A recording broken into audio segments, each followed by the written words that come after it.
sa pagpapatawad. Sapagkat sa pagtakbo ng panahon, hindi natin maiiwasan ako at kayo pagka minsan normal na sa atin ang magtago ng sama ng loob. Ako kasali ako. Minsan naaalagaan natin ito at nababaliwala natin ito. Pero ang katotohanan, ang ating kaligtasan ay nagsimula sa pagpapatawad ng Diyos. Kung wala ang pagpapatawad, ako at kayo ay patungo sa kapahamakan. Yan po ang katotohanan ngayong umaga.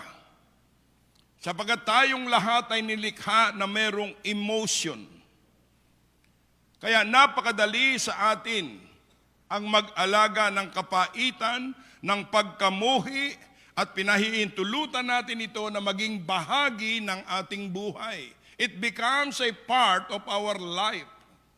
Bitterness and hatred. Amen. Nagiging gawi na lamang natin ito. Pero alam nyo ba, mga anak ng Panginoon, that such is not the teaching of the beatitude of God. Kung babasahin natin ang beatitude ng ating Panginoon sa Matthew chapter 5, verse 3 to 12, makikita natin yan. Na hindi kasama ang mamuhi tayo sa kanino man, sapagkat tayong lahat na naririto ay buhay na patutuo sa kapatawaran ng ating Panginoon. Kaya kung hindi natin mabibigyan ito ng sapat na atensyon, mamimiss pa rin natin ang plano ng Diyos sa bawat isa sa atin. Kaya babasahin natin ang Matthew chapter 18 verse 21 to 35. Medyo mahaba po ito kaya sa English ko na kinuha at doon sa Tagalog kasi medyo malalim. Kaya medyo bibigyan natin ng madaling pangunawa. At gusto kong magbasa tayo ng sabay-sabay. At gusto kong marinig ang tinig ninyo ngayong umaga. Pwede po ba yun? Okay, so kung nandiyan na, nakalagay na sa NIV, Matthew 18 verse 21 to 35, let's read it. Then Peter came to Jesus and asked, Lord, how many times shall I forgive my brother or sister who sin against me? Up to 7 times? Jesus answered, I tell you, not 7 times, but 77 times. Therefore, the kingdom of heaven is like a king who wanted to settle accounts with his servants. As he began the settlement, a man who owed him 10,000 bags of gold was brought to him. Since he was not able to pay, the master ordered that he and his wife and his children and all that he had be sold to repay the debt. At this, the servant fell on his knees before him. Be patient with me, he begged, and I will pay back everything. The servant's master took pity on him, canceled the debt, and let him go. But when the servant went out, he found one of his fellow servants who owed him 100 silver coins. He grabbed him and began to choke him. Pay back what you owe me, he demanded. His fellow servant fell to his knees and begged him, be patient with me, and I will pay it back. But he refused. Instead, he went off and had the man thrown into prison until he could pay the debts. When the other servants saw what had happened, they were outraged and went and told their master everything that had happened. Then the master called the servant, a new wicked servant, he said, I cancel all the debts of yours because you begged me to. You shouldn't have any mercy on your fellow servant, just as I had on you. In anger, the master handed him over to the jailers to be tortured until he should pay all he owed. This is how Heavenly Father will treat each of you unless you forgive your brother or sister from your heart. Yuko natin ang ating mga ulo.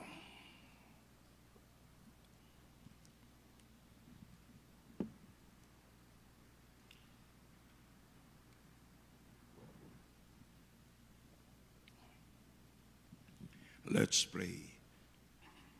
Heavenly Father, ngayong umaga, sa pagkakabasang muli ng iyong salita, hindi pa man, O Lord, alam na namin ang iyong kalooban, lalong-lalo na sa isyong ito ng pagpapatawad.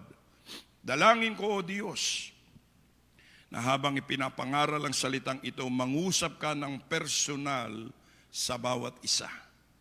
At inihiling ko rin ang kaliwanagan ng mensaheng ito upang nang sa ganon, ang pagpapatawad ay maging normal sa tunay na anak mo, O Diyos.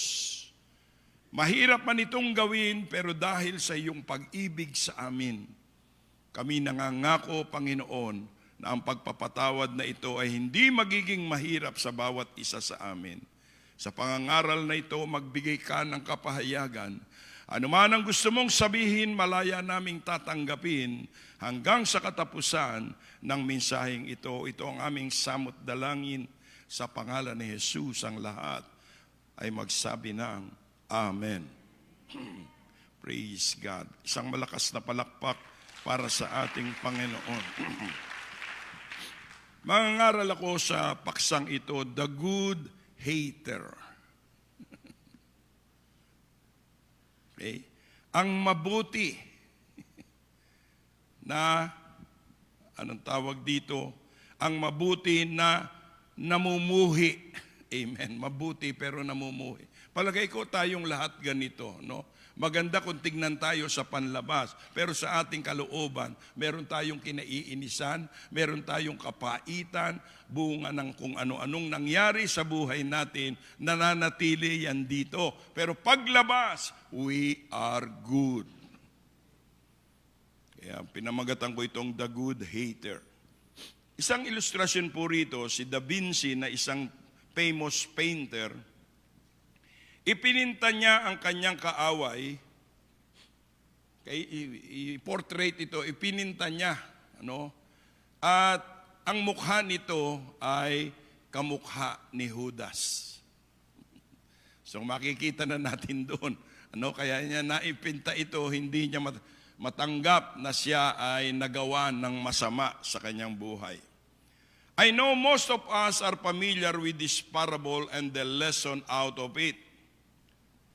But as we walk with God, sometimes na-overlook natin ang kinaiyang ito and we become a good hater.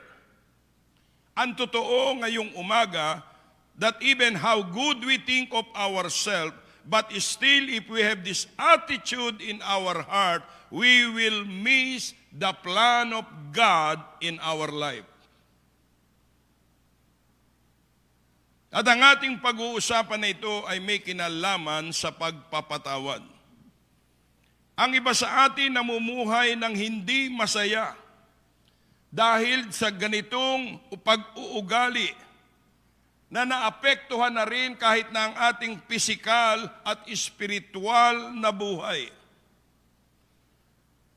But I want to declare this morning that there is hope for the unforgiving and there is deliverance for the good hater. May pag-asa. Amen. For this is the most important ingredients in our salvation.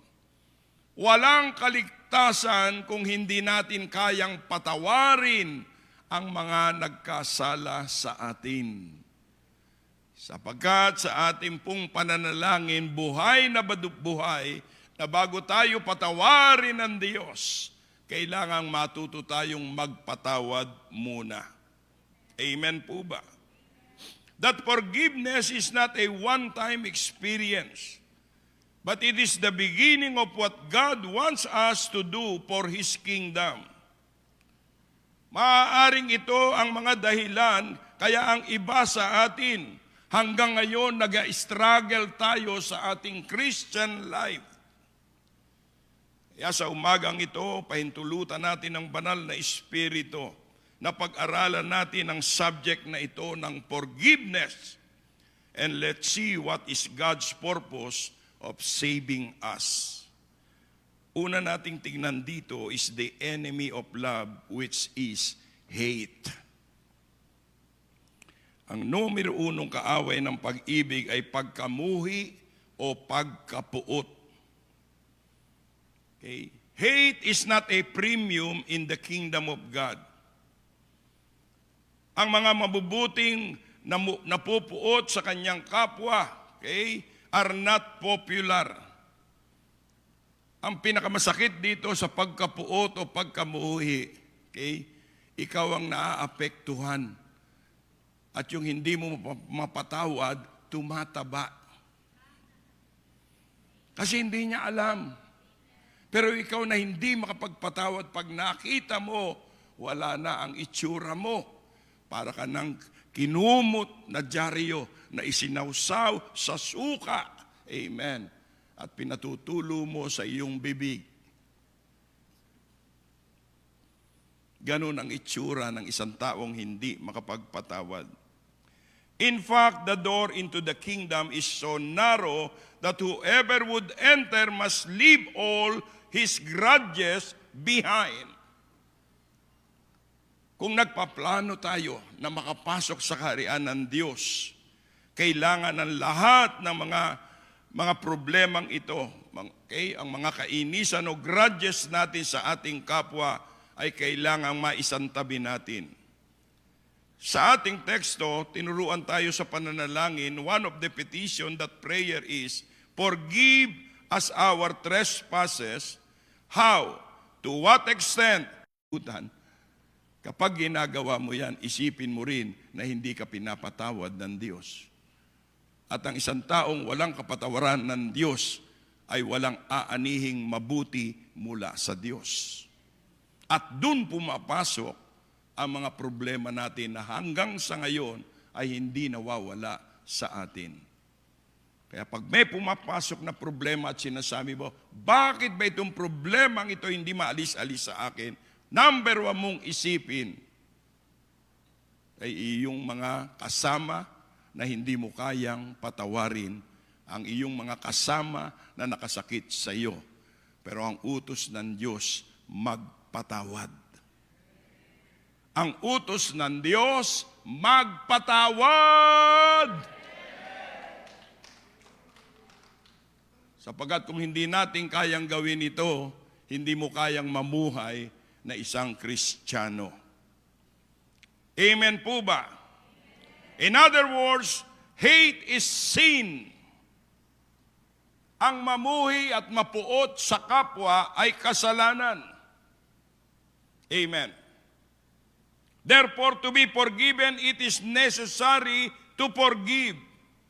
And no good works or good attitude can forgive us except he or she forgives. Kahit na ano pa sabi mo mong mabuti kang tao, marami kang ginagawang kabutihan, pero hindi ka makapagpatawad, baliwala lahat yan. Sapagkat ang una sa lahat, matuto tayong magpatawad.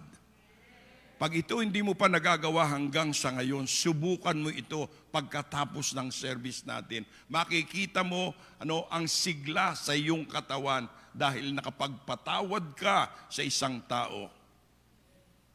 May pagbabago yan. At yan din ang isang dahilan bakit masyado kang seryoso. Hindi ka man lamang makangiti. Amen. Pumasok ka na rito, umupo ka na dyan, hanggang doon na lang, hindi ka pa makangiti. Kaya kaninang umaga, ang sabi ko, learn to smile. Sapagat tayo ang iskaparate ng tunay na Kristiyano. Tayo ang showcase ng tunay na Kristiyano. Number one, smile. Amen po ba? Alam ko may karapatan kang sumimangot, pero hindi yan katanggap-tanggap sa bahay ng Diyos. Kasi ang gusto ng Diyos sa kabila ng tayo ay naapektuhan, naabuso, pinagsamantalahan, matuto ka pa rin magpatawad at ngumiti sa presensya ng ating Panginoon. Palakpakan natin ang ating Diyos. Pangalawang tingnan natin dito, why will not God forgive the unforgiving? Bakit hindi pwedeng patawarin ng Diyos ang hindi nagpapatawad? Ang unang dahilan is ito lamang ang tanging daan na pwede tayong magbalik loob sa Diyos. Lahat tayo ay napalayo sa kasalanan at tanging ang pagpapatawad ang kailangan natin para tayo ay manumbalik sa Diyos. Hindi tayo pwedeng bumalik sa Diyos na may kinaiinisan, kinagagalitan, kinapupuutan, kinamumuhian. Hindi ka pwedeng bumalik sa Diyos na mayroong ganitong pag-uugali. Bago ka pa lumapit sa Diyos, kailangan ng pagpapatawad na ito ay umiiral sa buhay natin. Kaya ako'y naniniwala ngayong umaga rito, iilan lang sa atin ang tunay na ligtas. Hindi ko pa kayo kinukondena, hindi ko kayo inaakusahan. Ang sinasabi ko lamang, kung hindi ka pa nakakapagpatawad hanggang sa ngayon, kalimutan mo ang pagiging born again. Kasi kailangan natin ang reconciliation na may kinalaman sa pagpapatawad sa ating kapwa. Kaya ang sabi ng ating Panginoon, patawarin mo munang lahat ang nakasakit sa iyo bago kita mapatawad. So kailangan po ito. Amen. Kaya hindi lamang ito kalikasan, subalit siya'y lumalapit sa daigdig na ito para tayo ay iligtas. And the only way to save us is to forgive us. Ang kaligtasan ng Diyos nagsisimula sa pagpapatawad sa atin. Kaya kung hindi ka pa nakakapagpatawad kaya hindi ka pa pinatatawad dahil hindi ka makapagpatawad, nasa iyong desisyon ngayong umaga na kaya mo ba? Kaya mo ba na patawarin yung mga nakasakit sa atin? Simula pa nung bata, ang dami ko nito. Kung isusulat ko, hindi matatapos ang isang araw yung mga nakasakit sa akin. Pero nang sinabi ng ating Panginoon, magpatawad ka muna bago kita patawarin, nang ginawa ko ito, doon ko nalaman, ako'y tinanggap na ng ating Panginoon at ako'y kanyang pinatawad sa lahat ng aking kasalanan.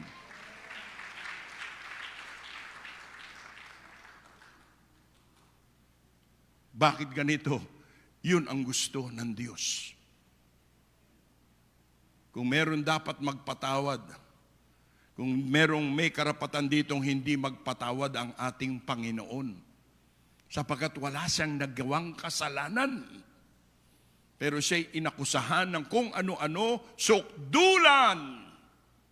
Dinala pa siya sa krus at doon ay siya ay pinako. Pero ano ang lumabas sa bibig niya? Ama ko, patawarin mo po sila sapagkat hindi nila nalalaman ang kanilang ginagawa.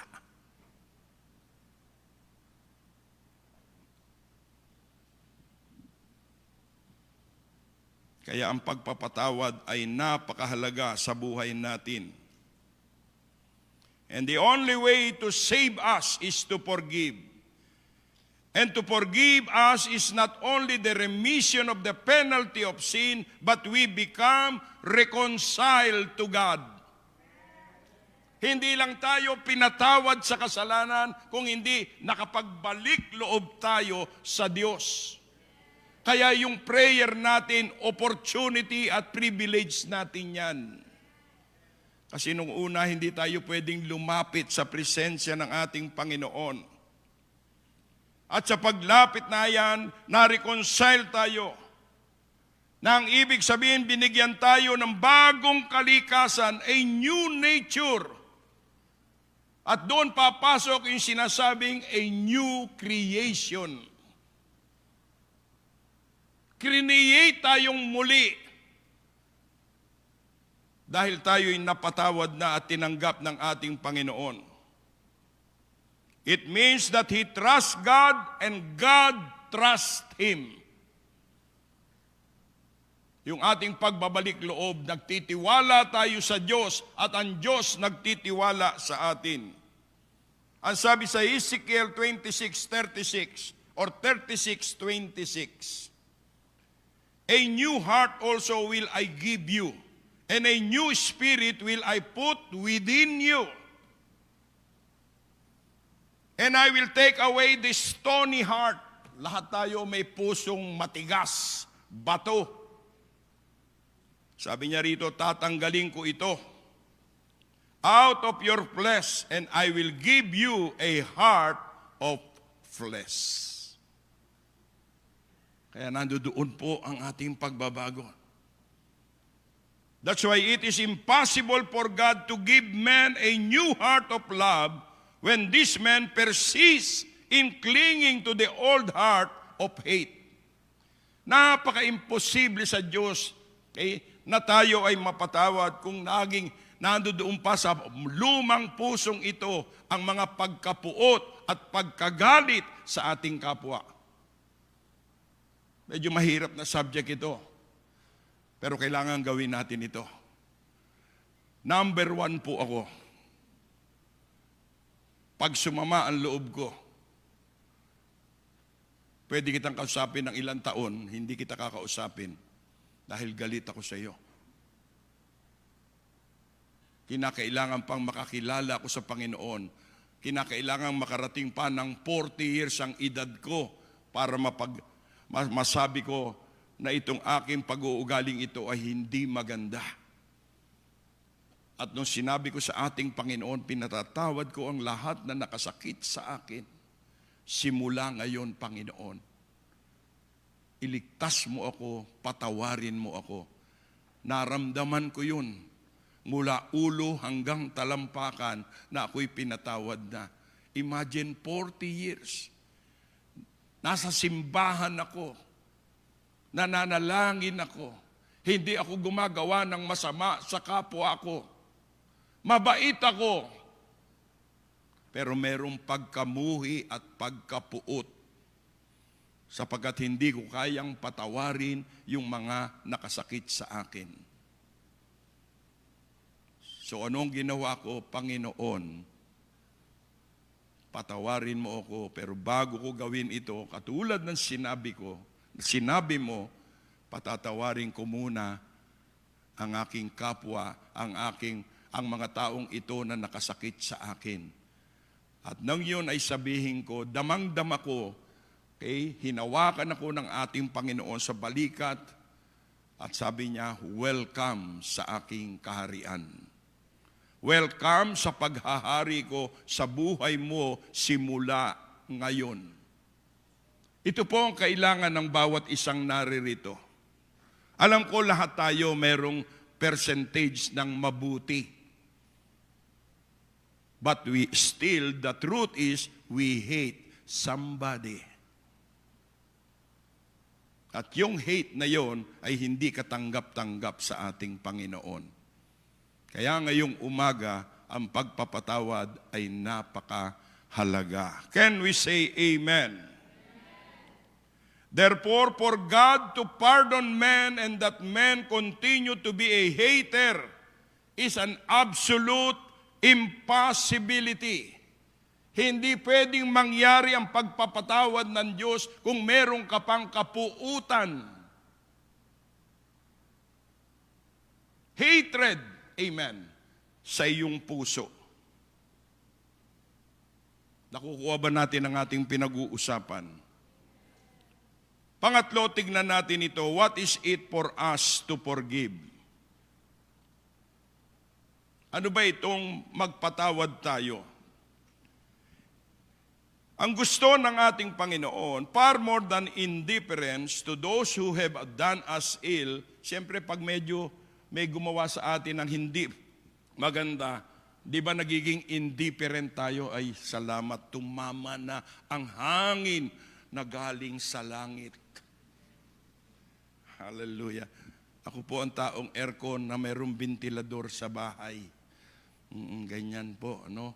Ganun po ako kalusog, malamig na pinapaypayan pa ako dahil ako'y malusog, hindi ang tuhod.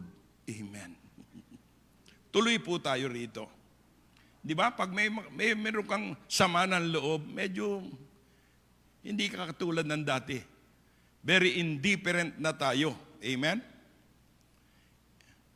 Pero pag sinabing pagpapatawad, hindi lang ito indifferent ka. It means far more than retaliation. Na iyang pagpapatawad, no, higit pa yan doon sa gusto mong makabalos. Amen. It means far more than minding what bad things He is doing to you. Pag sinabing pagpapatawad, hindi lamang ito yung mga hindi mabubuting bagay na ginawa sa iyo. Neither does Christian forgiveness consist merely in the refusal to get even with Him. Higit pa rito ang ibig sabihin ng pagpapatawad. Nasabi mo, hindi na ako gaganti, sige na lang. Higit pa rito ang pagpapatawad na gusto ng ating Panginoon. O di kaya, hindi ba katulad ng marami sa atin dito, wala na, ini-ignore mo na lang, baliwala na siya. Okay na lang yon. Kinalimutan ko na yon. O di kaya, wala na sa akin yan. Kasi ganyan ang tinanggap kong pagpapatawad doon sa aking mga utang. Pero kulang pala yun. O di kaya, i-ignore na lang natin ito at iwasan natin. Iiwasan mo na lang yung taong yun. Sino sa inyong gumagawa niyan? Alam mo na itong taong ito nakasakit sa akin. Pag nakita mo, umiiba ka ng daan. Iniiwasan mo na lang. Yun ba ang ibig sabihin ng pagpapatawad? Ang pagpapatawad ng Diyos, isulat niyo. Kapag tayo'y pinatawad ng Diyos, amen, unang-una, balik ang pagtitiwala niya sa atin. He begins to trust us. He take us back to His confidence. Muli siyang magtitiwala sa iyo.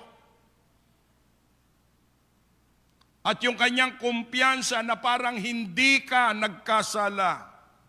Ganon ang pagpapatawad na gusto ng ating Panginoon. But the most gracious part of His forgiveness is He forget. Tandaan natin ito. Pag siya ang nagpatawad, kinakalimutan niya ang anumang bagay na ginawa mong mali laban sa Kanya. Forgive and forget. Bakit? Ito sabi sa Hebrews 10:17. And their sins and iniquities will I remember no more. Will I remember no more. Jeremiah 31:34. And they shall teach no more every man his neighbor and every man his brother, saying, Know the Lord, for they shall all know me. From the least of them unto the greatest of them, saith the Lord. For I will forgive their iniquity, and I will remember their sins no more. Ito pala ang tunay na pagpapatawad. Kasi meron tayong mga salita, hindi ba? Pinatatawad na kita. Bantay. Hindi ko makakalimutan ang ginawa mo sa akin, pero pinatatawad na kita. Hindi po yun ang totoong pagpapatawad. Ang pagpapatawad na gusto ng ating Panginoon, pinatawad natin ang ating kapwa at kinalimutan natin ang kanyang kasalanan na para bagang hindi siya nagkasala sa atin. Amen po ba? Amen? Bakit ayaw niyong pumalakpak? Kasi nandiyan yan, mahirap ito. Pero dahil ito'y kalooban ng Diyos, kailangan gawin natin ito. Kaya ang Kristiyanong pamumuhay mo, hindi lubos na masaya sapagkat meron kang itinatago sa iyong kalooban. Mahirap talaga ito. Kaya nga inaamin ko sa inyo, ako ang isang tao na ang hirap makalimutan yan. Dahil naging ugali ko po, okay? Sa pagkakaibigan, hindi kita aabusuhin, hindi kita gagawan ng masama. At pagkatapos ginawa mo yan sa akin, okay, magpalit na tayo ng pangalan. Hindi ko makakalimutan yan.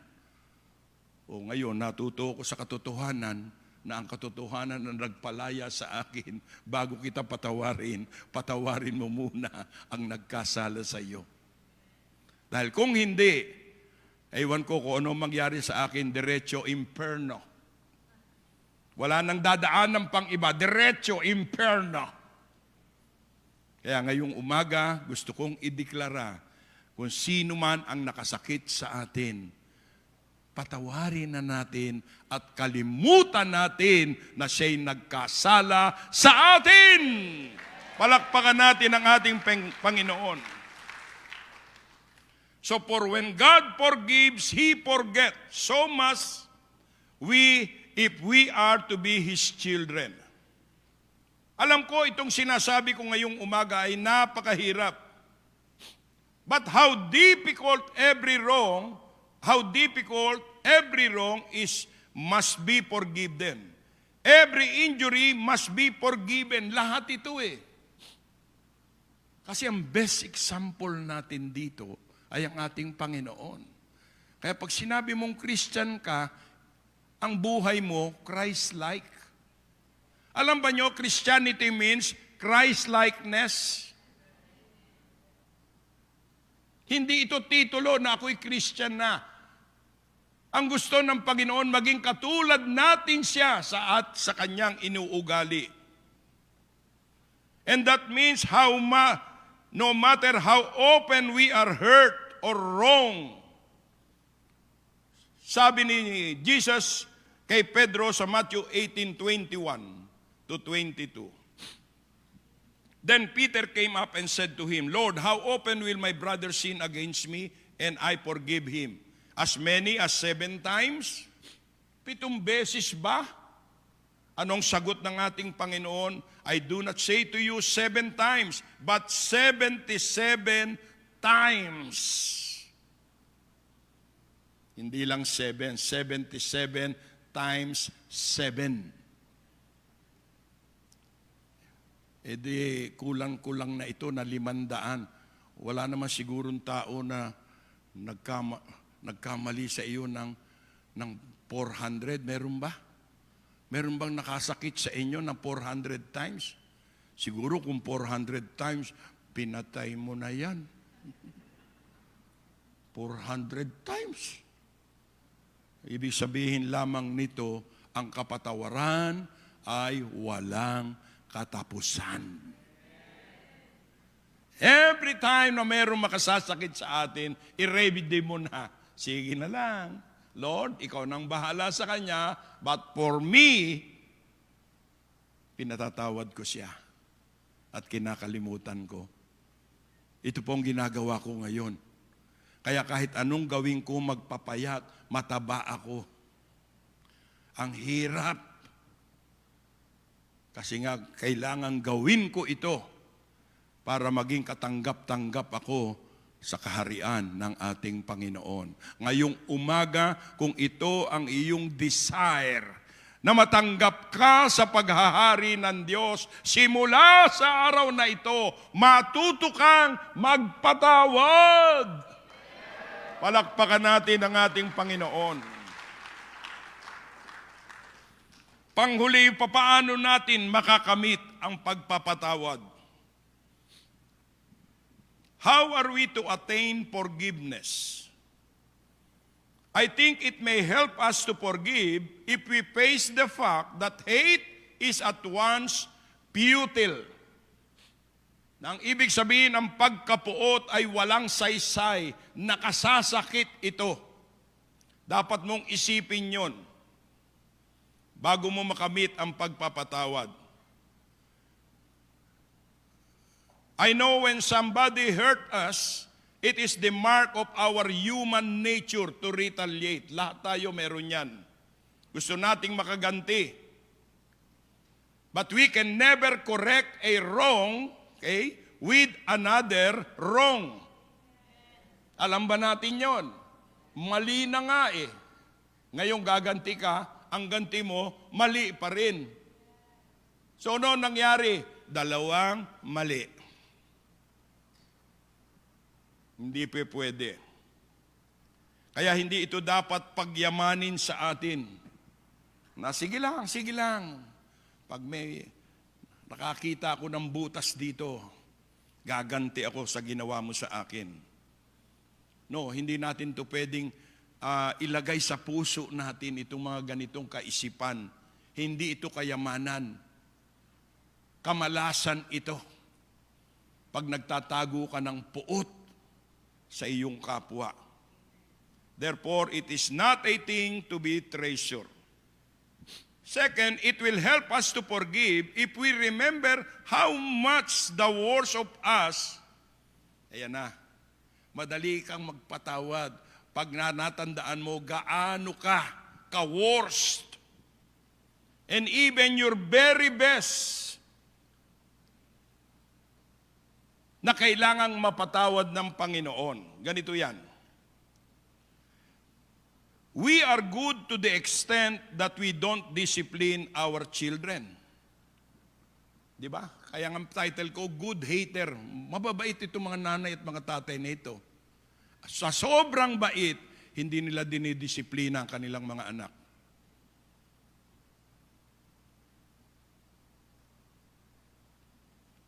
Katanggap-tanggap ba yun sa Panginoon? Mabuti ka, ha? Kaya nga maliit pa eh, pagka gumagawa ng hindi tama, sabi niya, wag lang. Magagalit si Lord sa iyo. No. Ay hanggang sa lumaki, kala nila tama yung ginagawa mo. Pero mabuti kang nanay, mabuti kang tatay.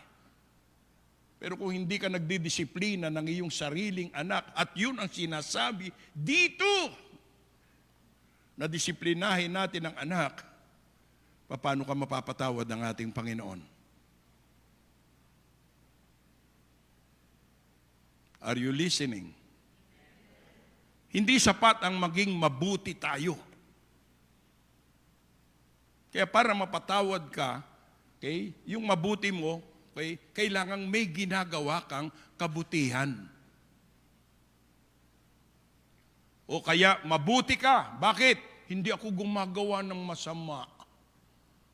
Ay wala ring wala ring klaseng buti yun. Ang buti na sinasabi, gumagawa ka ng mabuti. Kaya itong ating ginagawa rito, puro kabutihan. Naging mabuti ka na dahil pinatawad ka ng Panginoon sa iyong kasalanan, naging mabuti ka, pero simula diyan, kailangan ka nang gumawa ng mabuti. Nakuha ba natin? It is not a title. It is an action word that we need to do something good. At yan yung ginagawa natin dito sa church. Nire-reach out natin yung mga kaluluwa na napapahamak. Amen? Ini-encourage natin sila. Tinuturuan natin sila. Ipinapakita natin sa kanila na importante na tayo ay may takot sa Diyos. That is something that you are doing good sa iyong kapwa. Kaya dito, hindi lang tayo simba-simba. Sisimba ka rito, kaya yan ang pinangangalandakan mo ron. Bakit ka mabuti? Oy, nagsisimba ako, Victory Chapel pa, Jude. Hindi ka pwedeng gawing mabuti ng Victory Chapel. Ikaw ang gagawa nito. At sisimulan mo yan sa paggawa ng mabuti. Nakuha ba natin ang ating pinag-uusapan? Paano natin matatanggap ang kapatawarang ito? Okay? Hindi lamang maging mabuti ka na wala kang ginagawa kasi wala kang inaabuso, wala kang lahat ng yan. Pero anong mabuting ginagawa mo? Aba, wala rin. Aba, hindi pwede. Pag hindi ka gumawa ng kabutihan, yung sinasabi mong pagiging mabuti mo, magkakamali ka na naman.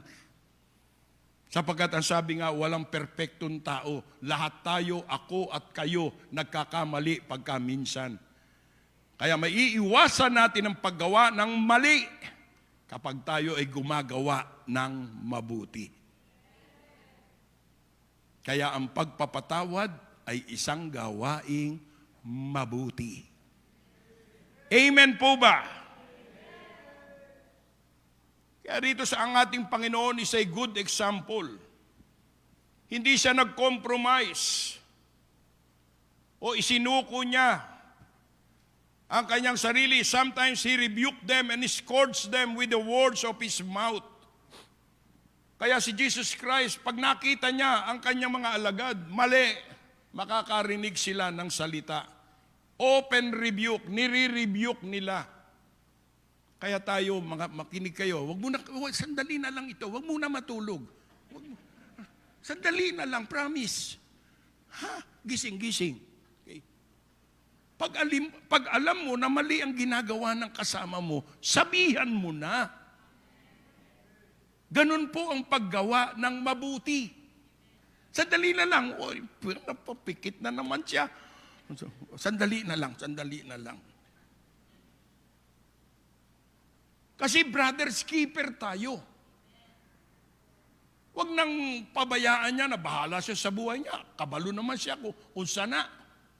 Nakita mo nang mali ang ginagawa eh. Gumawa ka ng mabuti, sabihin mo sa kanya. Dahil ang sabi sa James 14:7 ba yun? Or 7:14? Di ba? Alam mong tama pero hindi mo ginagawa, ikaw ay nagkakasala. Paano ka mapapatawad ng ating Panginoon? Narito na. Ang Panginoon nagalit din. Alam ba natin ang Diyos nagalit din? Lalo na nang pumunta siya sa templo ng kanyang ama at nando doon ang lahat ng klase ng hanap buhay. Nagalit siya. Pero hindi niya pinabayaang ito ay mauwi sa isang pagkamuhi.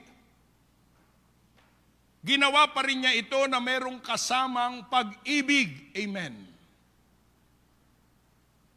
Hindi katulad ng galit natin, talagang tuloy-tuloy, patay kung patay. No.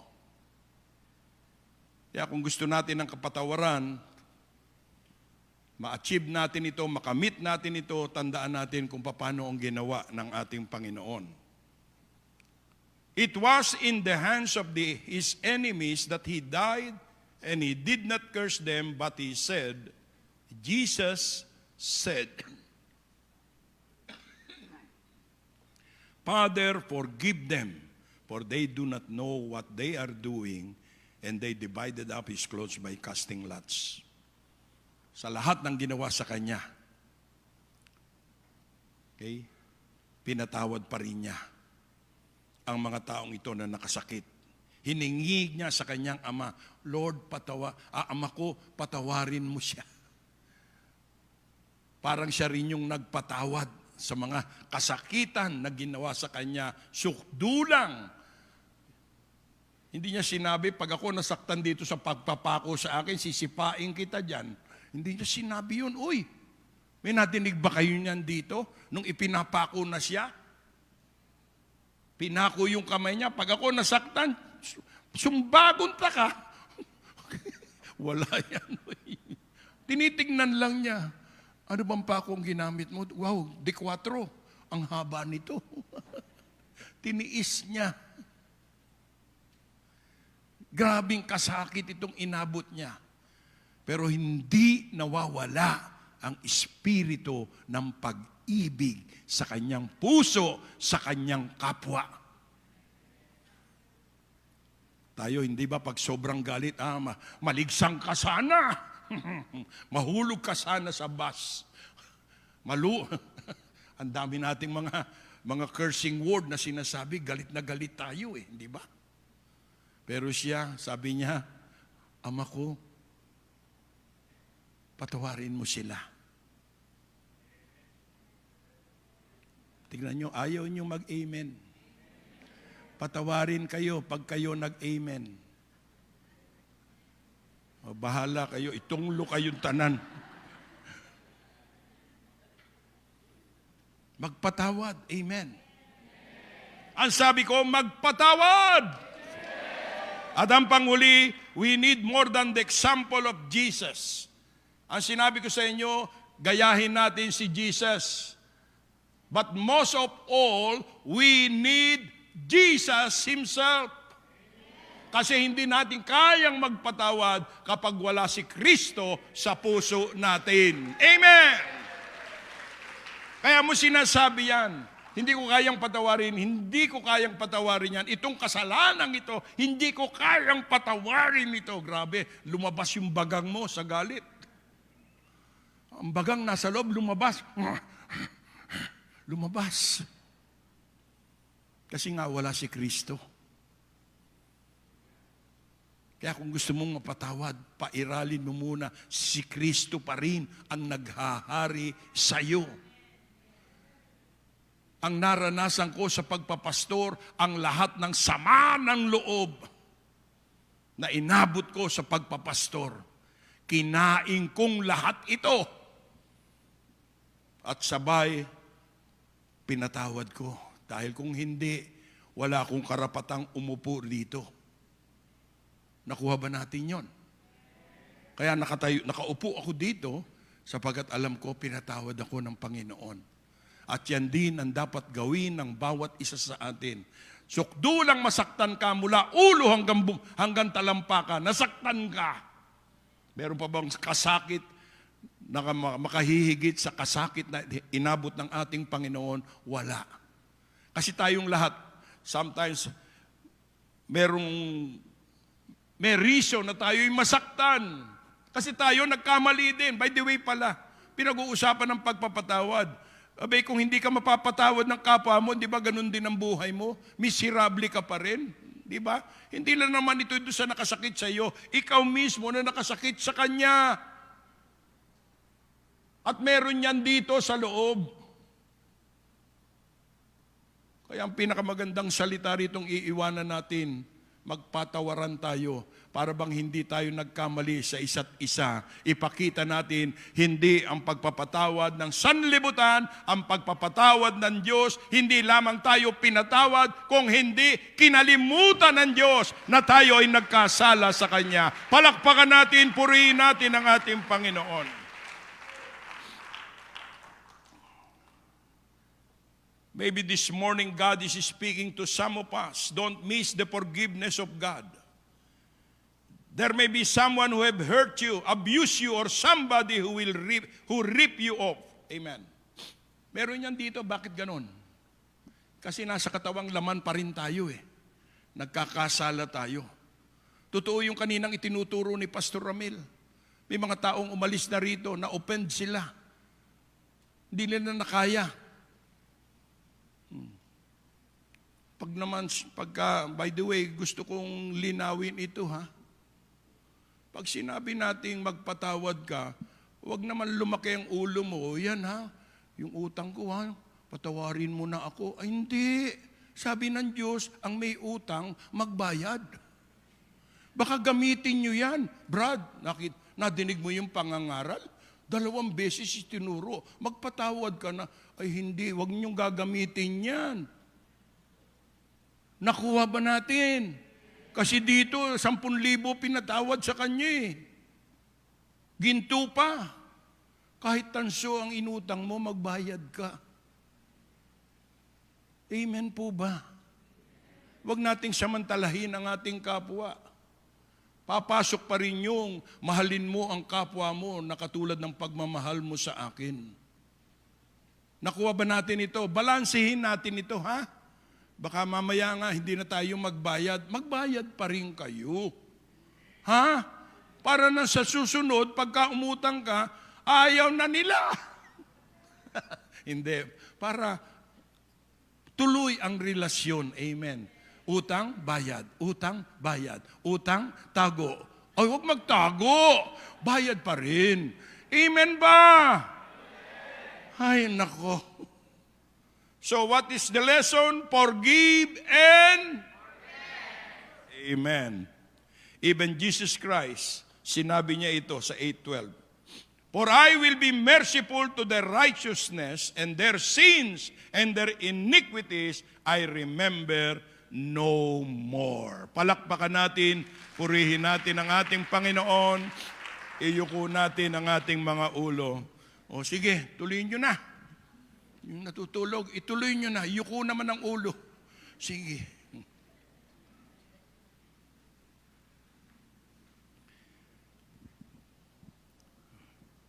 Habang tayo nakayuko, nakapikit ang ating mga mata, nagkakatuwaan din tayo sa pamamagitan ng mensaheng ito, pero ang totoo at kinakailangan sa isang tunay na Kristiyano ay ang ugaling mapagpatawad.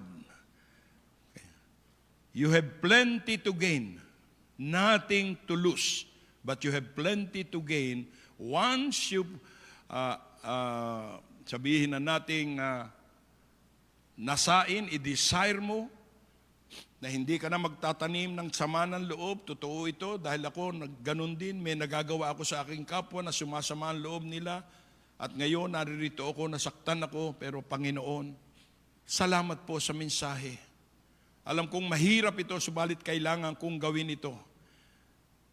Sapagkat ito lamang ang paraan na ako'y mapatawad mo. Habang tayo nakayuko, nakapikit ang ating mga mata, maaaring ang kapatawaran na ito, ang kasalanan ito ay nagawa mo sa ating Panginoon at ito yung kasalanan.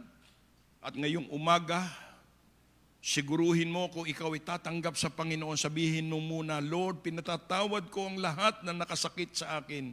Ang lahat na nagbigay ng sama ng loob sa akin.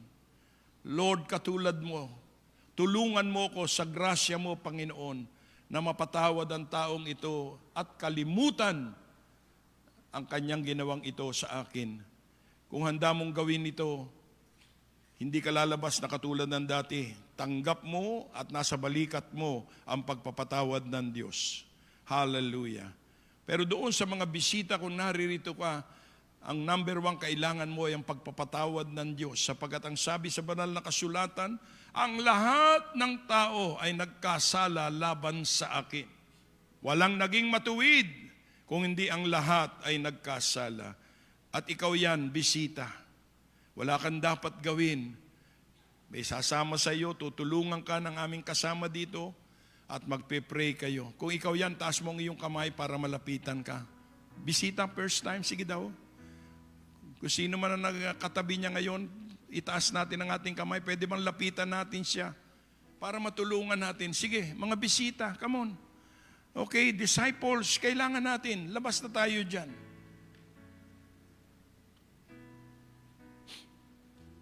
At habang sila'y nananalangin, gusto ko makipag-usap sa lahat ng mga Kristiyano na naririto. I don't know kung papaanong kaparaanan naging Kristiyano ka, pero ngayon, ipinangaral ko ang totoong kapatawaran ng Diyos at ang totoong pinatawad ka ng Diyos. Kapag nagsimula kang magpatawad sa iyong kapwa. Kaya ngayong umaga kinakausap tayo ng ating Panginoon. Sinabi mo, pinatawad ka ng Diyos. Ang tanong ngayong umaga, nakapagpatawad ka ba naman sa mga nakasakit sa iyo? Kung hindi, huwag mong isiping ikaw ay ligtas. Sapagkat ang kaligtasan mo ay magsisimula sa kapatawaran na igagawad mo sa mga taong nakasakit sa iyo. Yun ang sabi ng Panginoon. Bago kita mapatawad, patawarin mo muna ang nakasakit sa iyo. Kaya ngayong umaga, susiin mo ang iyong sarili. Did you forgive others? Okay, nakapagpatawad ka. Did you forget it? Sapagat kung hindi mo pa nakakalimutan ito, that is not true forgiveness. Ang ginawa ng Diyos, pinatawad, and I will remember their sins no more. Yun ang sabi ng ating Panginoon. So ngayong umaga, kinakausap ka, magsitayo tayong lahat, let's all stand. Alam mong may mga tao pang hindi mo nakakalimutan, mga taong nakasakit sa iyo, napatawad mo pero hindi mo nakakalimutan. Ang hamon ng Panginoon, once you forgive, you need to forget. Binubuksan ko ang altar na ito, makipag-usap tayo sa ating Panginoon. We need the true forgiveness of God.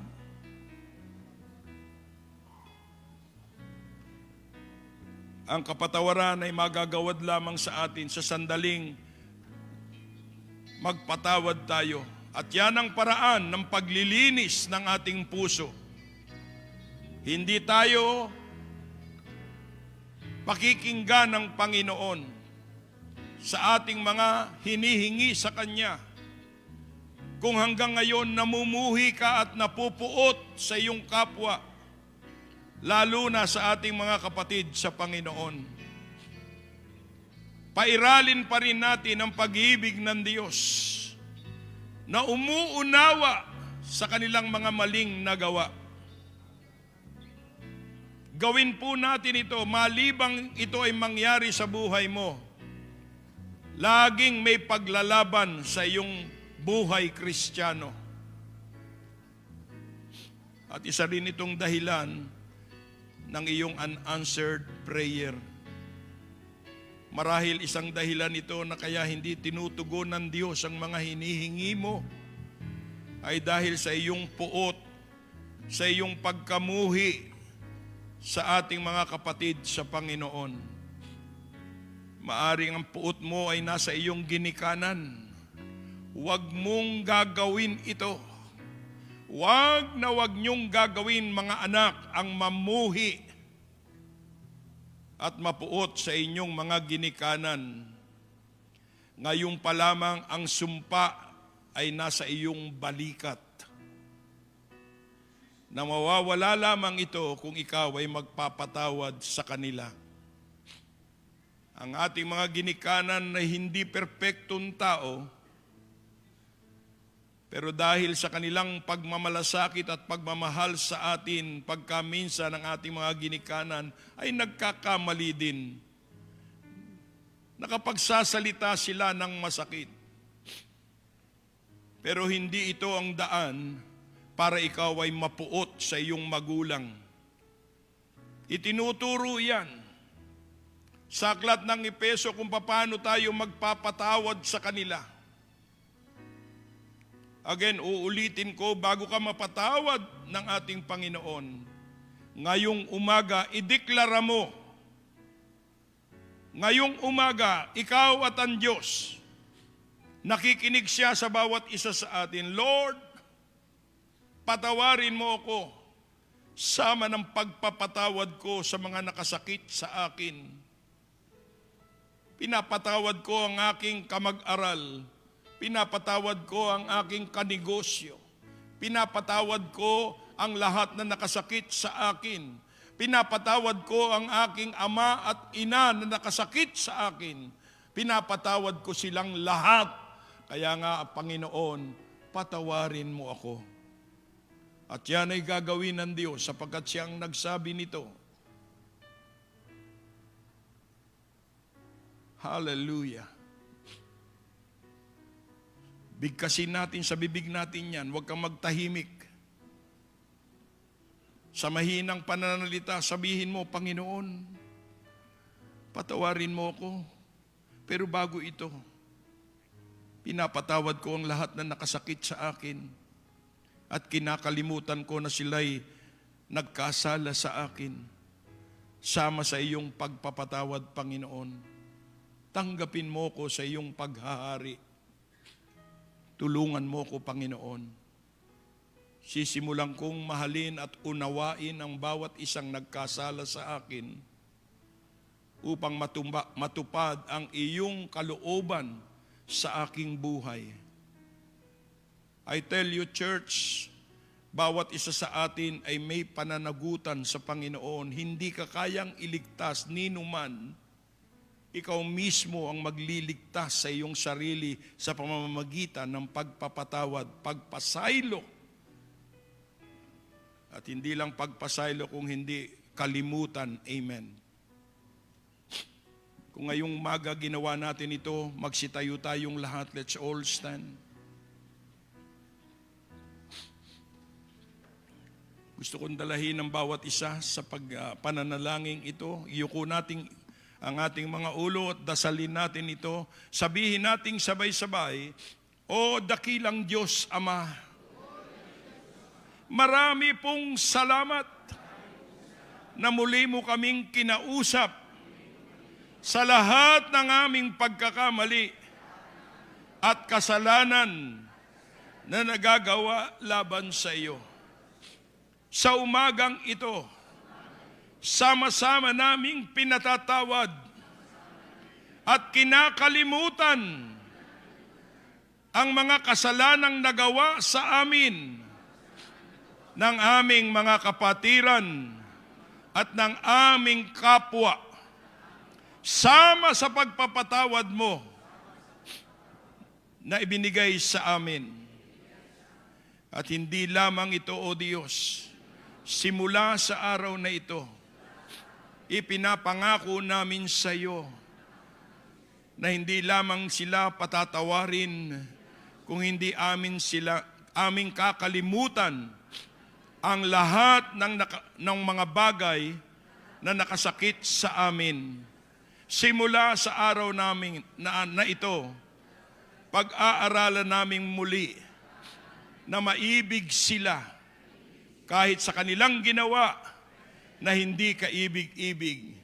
Sama sa iyong pag-ibig na kaming lahat ay tinanggap mo, hindi sa dami ng aming kasalanan, kung hindi dahil sa iyong pag-ibig. Tulungan mo kami, Panginoon, na araw-araw ay matanggap namin ang aming kapwa, kasabay ang pagmamalasakit at pag-ibig sa kanila. Ito ang aming dalangin. Sa banal mong Espiritu, tulungan mo kami, O Diyos, sa pangalan ng iyong anak na si Jesus. Amen.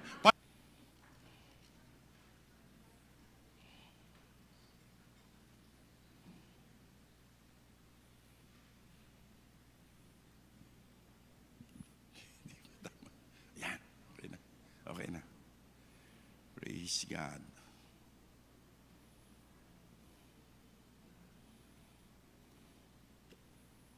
Nagulat ako kanina sa Adult Sunday School kasi itong aking ipapangaral ay parehong-pareho. Pero sabi ko nga, kung hindi ko ipapangaral ito, hindi ito mako-confirm. Okay? Nang ibig sabihin yung kanyang itinuro kanina, okay, at ang aking ipapangaral halos magkapareho, pero meron lamang tayong idadagdag patungkol. Paka natin, purihin natin ang ating Diyos.